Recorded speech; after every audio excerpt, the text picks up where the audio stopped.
안녕하십니까. 뉴욕타임스를 통한 윤영무의 세상 읽기입니다.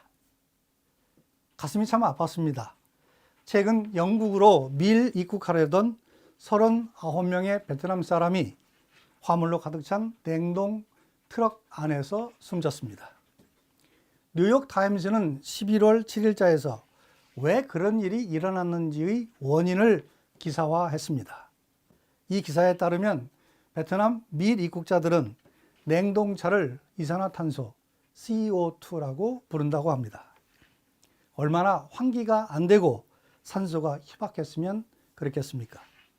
밀 입국자들은 베트남의 중북부 도시 핫딘 응애안 항을 출발했습니다.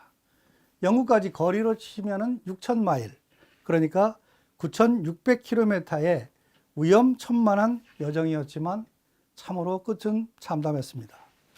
1975년 베트남 전쟁이 끝나고 탈출한 이들을 보트피플이라고 합니다. 그들이 탄 배에 빗대서 트레일러에 화물 박스란 의미에서 이들을 박스피플이라고 합니다. 주로 프랑스 북부에 있는 도로변의 임시 캠프에 있다가 트레일러 트럭에 몰래 잠입합니다. 검문에 걸리지 않기 위해서 누에고치처럼 알루미늄 백에 들어가 있거나 냉동 화물처럼 수시간을 냉동 트럭에서 참아내야 합니다. 한 사망자는 숨쉬기가 어렵다고 문자 메시지를 남기고 있습니다. 영국으로 밀 입국한 베트남인은 지금까지 18,000명으로 추산됩니다.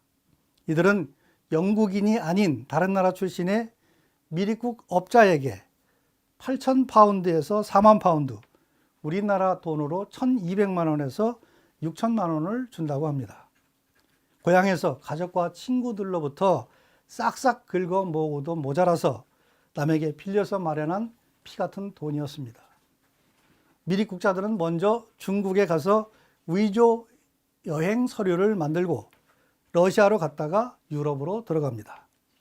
벨로루시라는 나라에서 그 나라의 국경숲을 통과해 폴란드로 들어가는 길도 그중 하나입니다. 영국으로 오는 이유는 브렉시트 논쟁으로 동유럽 노동력이 끊어진 틈새를 노리기 때문입니다. 베트남보다 5배의 돈을 번다고 하지만 주로 이들은 네일 살롱, 식당, 대마초 공장 같은 곳에서 일하며 열쇠로 채운 집에서 한 방에 15명씩 거주한다고 합니다. 경제협력기구, 즉 OECD에 따르면 유럽으로 이주한 5,600만 명의 외국인 가운데 최대 15%인 560만 명이 밀 입국자입니다. 세계적으로 보면 1년에 최대 3천만 명이 밀 입국을 시도합니다. 그 사연이야 사람마다 다 다르겠지만은 자기 나라에 일자리가 없거나 있더라도 보수가 형편없다는 게 공통점일 겁니다. 국민소득이 200달러가 채 안 되던 60여 년 전 우리나라도 예외가 아니었습니다. 현재 3만 명이 넘는 북한 이탈 주민의 10명 중 6명이 돈벌이하러 중국에 있다가 탈출한 분들입니다. 밀 입국, 불법 이민은 지금 세계 각국의 정치 성향을 바꿔놓고 있습니다. 밀 입국자들이 비참한 마지막을 보면서 일자리라는 게 얼마나 소중한지를 새삼 깨닫게 됩니다.